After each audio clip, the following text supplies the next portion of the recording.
저는 일단 아이들이 찍은 사진을 보면서 아이들의 그 뭐 가족이라든지 주로 대부분 아이들이 찍는 게 모두 나오는 게 개라든지 그런 집에서 키우는 개 그리고 동생들이거든요. 그런 자기들도 보기에 귀엽고 이쁘고 뭐 이런 것들을 좀 찍어요. 그런 것들을 보니까 이쁜 시선으로 보니까 저도 이렇게 느껴지고 그런 것들에서 이 프로젝트를 하면서는 그런 걸로 좀 많이 힐링을 받았고요. 개인적으로 그거 외에 제가 사진 치료에서 기본이 되는 거는 사진의 여러 가지 치유적인 기능인데, 사진에는 대중성, 쉽게 접근할 수 있다라는 거, 뭐 이런 것도 있지만, 무의식이 잘 표현이 된다는 거거든요. 그러니까 자기가 어떤 사진에 특별히 꽂히는 거는 그 사진에서의 뭐 어떤 기억이나 정서, 그런 것들이 불러일으켜지고, 그래서 그 사진을 보면서 특별히 기쁘거나 아니면 특별히 되게 불편하거나 뭐 이런 것들이 있잖아요. 그래서 그거는 자기의 어떤 옛날 과거 기억이나 무의식적인 그런 것들이 있는 거고, 그런 것들에 대해서 이게 뭘까? 내지는 나는 이걸 찍을 때, 생각났던 그런 것들에 대해서 한번 좀 더 생각해보고 그걸 조금 더 탐색을 한다든지, 그리고 그거에 대해서 글을 쓴다든지, 또 그걸 가지고 예를 들면 사진치료 프로그램 같은 경우는 만약에 자기 사진을 특별히 어떤 사진가는, 자기 사진만 전공으로 하는 사람들이 있어요. 그게 굉장히 치유적이고 예술적이고, 그래서 자기 사진을 계속 찍어보는 것도 의미가 되게 있는 것 같아요. 어떤 경우 되게 자기가 생각할 수 있는 가장 못생긴 얼굴들, 못생긴 표정들, 뭐 나쁜 표정 이런 것들을 또 찍기도 하고, 아니면 좋은 걸 찍는다고 하더라도 그런 것들을 보면서 본인이 불러일으키는 그런 감정들, 그런 것들에 대해서 생각해보고 명상해보고, 그리고 그 본인 사진을 가지고 조금 더 미술로 좀 더 꾸며준다든지 이런 식으로 인파워링 하는 방법도 좀 있고 그렇습니다. 그래서 사진을 잘 찍고 못 찍고라는 거는 그렇게 저는 중요하게 생각하지 않아요. 그래서 아이들한테도 제가 사진을 이 프로젝트를 하면서 사진에 대해서 특별히 가르치진 않는데, 잘 찍은 사진 포커스가 좀 나가고 이렇게 하더라도 저는 이야기가 좀 느껴지거나 좀 정서가 좀 전달되고 그런 사진이 저는 좋은 사진이라고 생각을 해요. 그래서 그런 사진이라면 충분히 너희들이 즐겁게 찍고, 그리고 네가 생각이 있어서 찍고 즐겁게 찍으면 좋은 것 같아요. 그래서 너무 포커스 안 맞고 이런 것들은 중요하지 않은 것 같고, 그냥 예를 들어서 이걸 그대로 이렇게 찍는다기보다는 어떤 여기에 이렇게 딱 되게 피곤해 보이는 한 사람에 대해 생각해서 찍는다든지 이런 식으로 주제의식 가지고 찍는 게 오히려 더 의미가 있고 그러면서 배우는 것 같고요.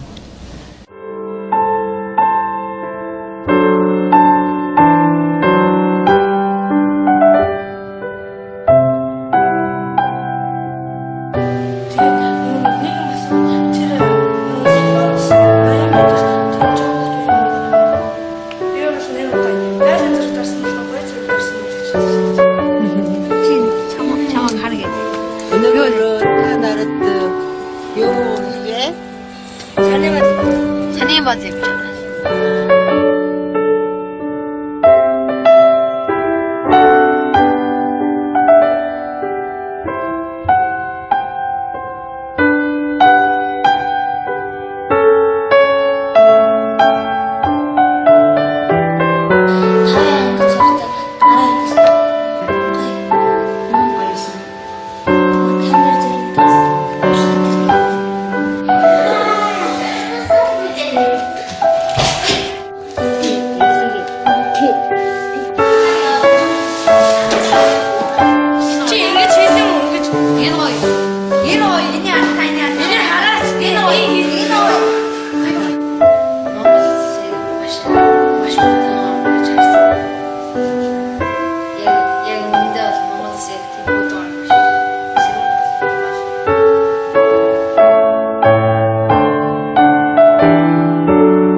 에세쇼.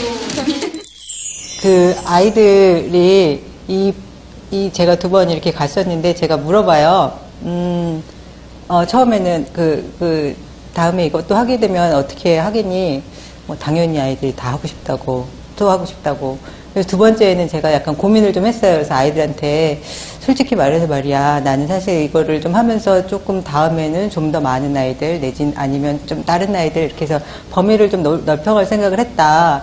근데 어떻게 하는지 고민이다라고 이제 뭐 얘기를 했더니 아이들이 당연하게 다들 아니라고 처음부터 시작했으니까 자기네들이랑 해야 된다고, 다른 데 가면 안 된다고 그렇게 얘기를 하더라고요. 아이들한테 그냥 정답을 얻은 것 같아요. 그래서 저는 처음에 시작할 때는 그랬어요. 그랬는데 이제는 그렇지 않고 제가 했던 21명 아이들하고의 뭐 그 아이들이 다 하면 할 수 없지만 안 되는 아이들은 어쩔 수 없지만 그 아이들한테 지속적으로 하는 게 저희가 오히려 더 중요한 것 같고 이제 확장하는 것보단 확장은 그래서 저 말고 다른 사람들이 하는 거로 제가 1기고 다음에 2기, 3기 이런 식으로 해나가는 게 맞겠다라는 생각으로 좀 정리가 됐습니다. 아이들한테 많이 배웠어요. 그 아이들이 저한테 굉장히 편지나 뭐 그런 걸 되게 많이 남깁니다. 그 중에 몇 개만 한 거는 저는 이 아이가 말한 게 정답이라고 생각해요.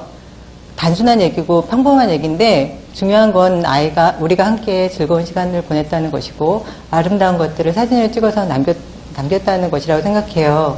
그 이상 뭐가 더 있느냐. 그걸로 충분하다라는 얘기를 얘가 했고 제 책에도 그래서 맨 마지막에 제가 했습니다. 그리고 제가 들은 얘기 중에 가장 좀 마음이 아팠던 10살 아이인데 아까 그 가족사진이 있었던 아이 있잖아요. 엄마 돌아가시다는. 그 아이가 사진 찍으면서 그런 생각이 들었어요. 내 인생에서 이렇게 행복한 순간이 또 올까. 10살밖에 안 살았는데 그때 가장 또 행복한 순간이라고 얘기한 게 여러 가지 생각이 좀 만감이 교차하고 좀 마음이 아파요. 그리고 그래도 행복한 순간을 선물이 됐구나라는 것이 또 저한테 만족도 고맙고요. 제가 가장 힐링받는 얘기는 이제 저는 커서 언니 같은 사람이 될 거예요.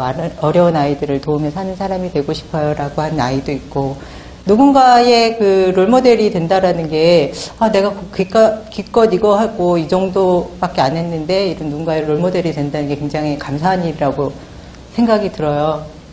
그래서 이걸 해보니까 제가 책에도 늘 썼지만 이 프로젝트의 최대 수혜자는 아이러니하게 이제 저더라고요. 카메라 우체부더라고요. 그래서 이거를 많이 사람들한테 좀 알려서 이 좋은 걸 같이 좀 하자라는 개념으로 책을 썼고요. 책을 쓰면서 또 정식으로 NGO를 만들어서 하려고 하고 있습니다. 제가 지금 이제 제가 했던 것들을 실험적인 거를 바탕으로 해서 저는 처음에 비교하자면 예를 들면 그런 겁니다. 윈도우라기보다는 이제 리눅스 식으로요. 제가 처음에 하긴 했지만 이 프로그램에 누구나 참여할 수 있고 개발할 수 있고 그거를 공유하는 거죠. 저는 그렇게 하기를 처음부터 원했고 운동의 차원이길 되기를 바랐고요. 그래서 그 여행하는 카메라라는 그런 기본 컨셉은 유지하면서 카메라 우체부별로 일정이나 뭐 대상, 뭐 어떤 사람은 한 나라만 갈 수도 있고요. 어떤 사람은 뭐 아프리카를 당연히 갈 수도 있는 거고, 뭐 세부 프로그램도 뭐 사진 수업을 좀 더 할 수 있다든지 이런 식으로는 탄력적으로 운영이 가능하지 않을까. 이런 식으로 누구나 할 수 있게 하고, 그리고 제가 대표가 뭐 이런 개념이 아니고 제가 제1기 카메라 우체부면 제2기, 제3기 이런 식으로 수평적인 커뮤니티 식으로 좀 했으면 저는 그렇게 추구하고 있어요. 그리고 카메라 우체부들 저처럼 하겠다고 한 사람들한테 이제 여러 가지 활동을 지원하려고 하고 있고요. 그리고 중요한 게 이제 제가 했던 것들을 바탕으로 해서 이제 매뉴얼과 가이드라인을 지금 만들고 있는데, 그래서 최소한의 윤리의식 같은 것들은 좀 필요한 것 같아요. 그래서 그런 것들을 교육을 좀 하고, 만약에 가능하면 제가 이제 사진치료 워크샵 이런 것들을 좀 해서 경험을 해서 아이들한테 더 해줄 수 있는 그런 것들이 뭐 얼마든지 이제 컨설팅을 좀 해주려고 하고 있고요. 그리고 매년 지금 그래서 매년 한 번 정도씩 매년 연례 그 사진 전시회를 하려고 합니다. 제 이후에 그 카메라 우체부들이 찍은 사진 가지고 온 사진들을 가지고 전시를 열고 책이나 이제 영화 등 2차 저작물로 이어질 경우 수익금을 이제 아이들한테 환원하는 것이 제가 생각하는 기본 천칙이고요. 그래서 제가 지금, 하고 있는 제 일기, 예, 저의 그 공식 사이트, 페이스북에 공식 사이트라고 해서 올렸고요. 저 아이가 1년 아니죠? 그 프로젝트에 참여한 몽골 아이 중에 하나고, 그 이후에 아이들이 찍은 사진들에 대해서 좀 달라.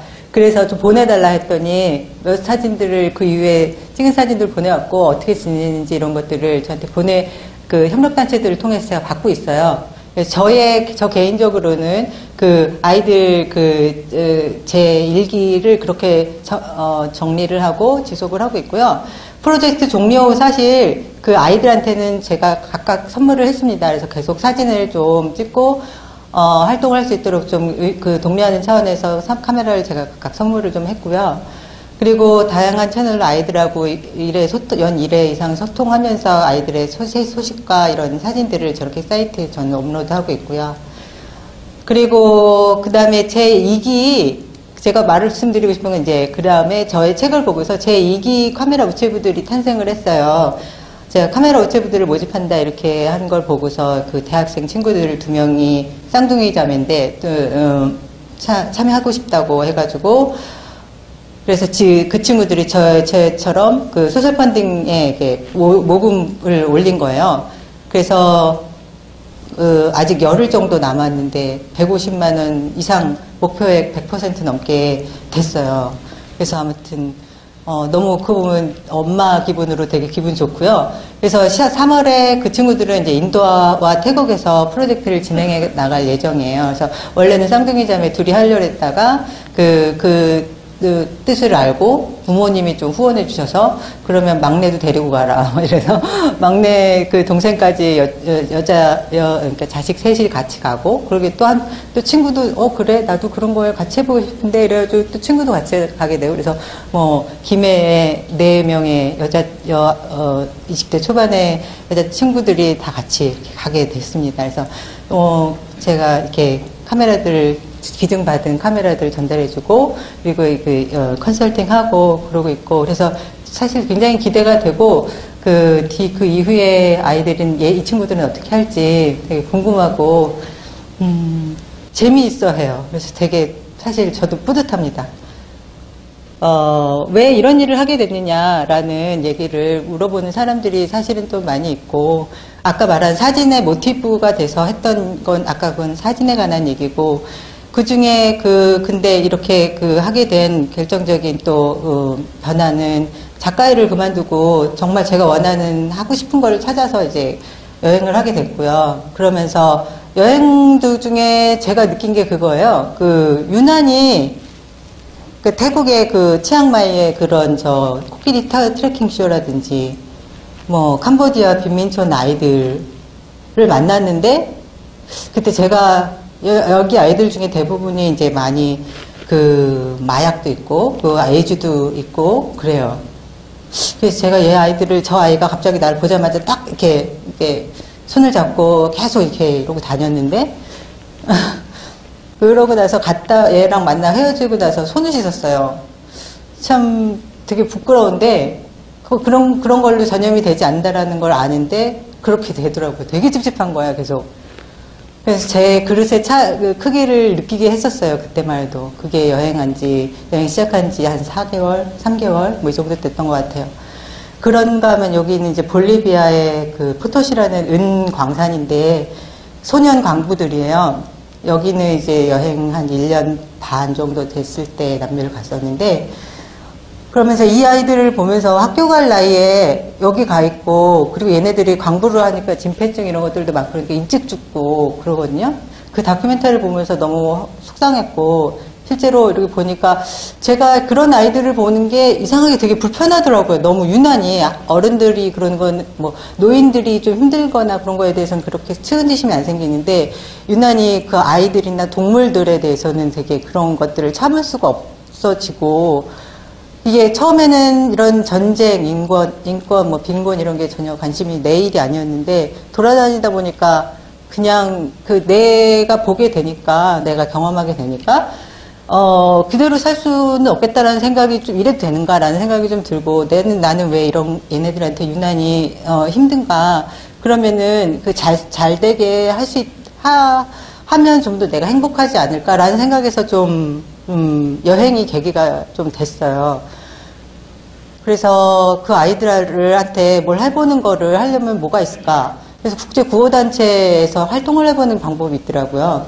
그래서 그 NGO 봉사단원을 이제 몽골에서 하고, 그리고 그 다음에 1년 갔다 와서 네팔에 현지 지부를 생기려고 그래서 거기에 활동가를 이제 파견한다 그래서 한번 제가 먼저 그럼 답사를 가겠다라고 하고서 한번 갔었어요. 그러고 나서 안 하기로 결정을 했는데, 그러면서 제가 그 두 건의 이렇게 국제구호단체 활동들을 하면서 그 이후에도 좀 있었지만 아무튼 현장에서 겪어보니까 저도 그런 구원 판타지들이 있었고 그리고 현지인들에 대한 여러 착각들 그리고 무엇보다도 조금 되게 그 비존중적이고 일방통행적이라고 좀 해외 원조 사업들이 그런 경우들이 비판적인 시각이 좀 많이 생겼어요. 그래서 저는 결론이 결국은 그거예요. 사람들한테 문제가 있다라고 생각하면 계속 문제만 보이잖아요. 근데 그 사람들이 욕망에 대해서 생각해보는 그 욕망이 왜 생겼는지, 그 욕망을 풀게 되면 어떻게 되는지, 어떤 좋은 일이 일어나는지, 이런 거에 더 포커스를 맞추는 사업이었으면 좋겠다. 그리고 그들한테 도와주는 게 보다는 그들한테 이렇게 서비스를 지원한다라는 개념으로 할 수도 있지 않을까. 그게 좀 더 그 사람들을 위한 존중하는 자립심을 키워줄 수 있지 않을까라는 생각을 좀 하고, 현지인 활동가나 현지인 단체를 지원하는 것이 나 같은 외국인이 거기 가서 하는 것보다는 훨씬 더 최선의 국제 개발이라는 결론을 좀 내리게 됐어요. 그러면서 더 이상 나가지 말자. 내가 할 수 있는 그러면 국제 구호 활동은 무엇인가라는 생각을 하게 됐고, 그래서 1인 NGO를 하면서 그 단체들은 어떤 객관적인 어떤 측량이 가능하고 이제 가시적인 성과가 중요할 수밖에 없는 한계가 있잖아요. 근데 그런 이해관계에서 자유롭고 조금 좀 더 깊고 침투적이고 창의적으로 사업할 수 있는 것이 저는 개인 활동가라고 생각을 해요. 그래서 제 생각에는 그런 이 개인 활동가들이 많아져서 단체랑 이렇게 서로 장점을 충분히 살리고 협력할 수 있다고 보거든요. 그래서 그렇다면은 거창한 것은 단체한테 맡기고 저는 제가 할 수 있는 소박하게 잘하자. 그리고 의미 있는 일을 보다는 재미있는 일을 좀 내가 해서 즐거운 일을 그런 일을 해야겠다라는 생각들을 했고, 그렇게 뭐가 있을까? 그러면 내가 학교를 지어준다든지 뭐 이런 건 안 될 것 같고, 그럼 정서적인 지원 같은 것은 가능하지 않을까? 그리고 자존감, 자립심의 기본은 자존감이고 그런 것들을 좀 북돋아주는 정서적인 차원의 프로그램들을 하면 어떨까라는 생각을 하게 되면서 이제 카메라 부탁해라는 걸 하게 됐어요. 이게 이렇게 하게 됐고, 그거를 프로젝트를 하고 나서, 이제 저는 제 궁극적인 목표가 이제 생겼습니다. 저는 이제 사진치료사로 국내에서 지금도 하고 있고요. 사진치료, 미술치료 이런 것들을 하고 있으면서, 한 5년, 빠르면 5년, 길면 10년 후에 제가 이동 심리치료 봉사단 이런 것들을 운영을 해서, 예를 들면, 성노예로 끌려갔던 아이들이나 소년병 출신들이나 그런 친구들한테는 굉장히 그런 서비스, 그런 이동 심리치료 서비스가 되게 중요하거든요. 그런 아이들한테 그 심리적 외상이 있는 아이들을 찾아가는 심리지원 서비스를 운영을 하는 게 저의 목표고, 그런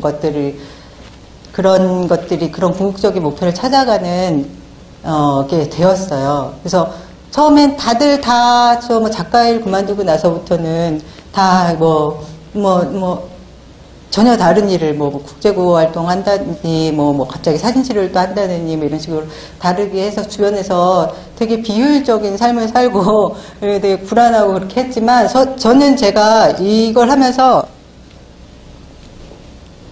느낀 게 제가 이거를 돌아 온 게 아니고 이렇게 이거를 확신을 하기 위해서 당연히 온 길인 것 같아요. 그래서 이 길을 찾아서 제가 지금 심리치료로 이런 것들을 하고 이런 것들 자체도 앞에 것들이 다 바탕이 된 거고 다 연관된 일이고, 그래서 저는 궁극적인 목표나 정말 제가 하고 싶었던 것들을 찾게 된 고마운 고맙고요. 그거에 대한 계기가 된 것이 이제 카메라에 부탁해 프로젝트가 결정적인 계기가 된 것 같아요. 그래서 제가 책의 맨 마지막에 책 에필로그에 쓴 대목을 끝으로 여기 내 얘기를 정리하려고 합니다. 저 모퉁이를 돌면 뭐가 나올지 모르는 게 인생이다. 그것은 고통일 수도 있고 사랑일 수도 있다. 고통일까 두려워 골목 안에 머물렀다면 나는 모퉁이 너머에서 안아주려고 두 팔 벌려 기다리고 있는 사랑을 영영 만나지 못했을 것이다. 45 나는 이제 비로소 준비가 된 것 같다. 저는 이제 46이 됐습니다. 아무튼 그래서 이렇게 제가 했던 일에 대해서, 그리고 제가 왜 이걸 하게 됐고, 그래서 어떤 경험을 했는지 이런 것들을 정리를 제가 그렇게 말씀드렸습니다. 카메라는 얼마든지 기증해 주시면 언제든지 받습니다. 여러분, 초대해 주셔서 감사하고요. 좋은 시간, 귀중한 시간을 이렇게 내주셔가지고 너무너무 감사드리고 또 어디선가 만나 뵙기를 바라겠습니다. 감사합니다.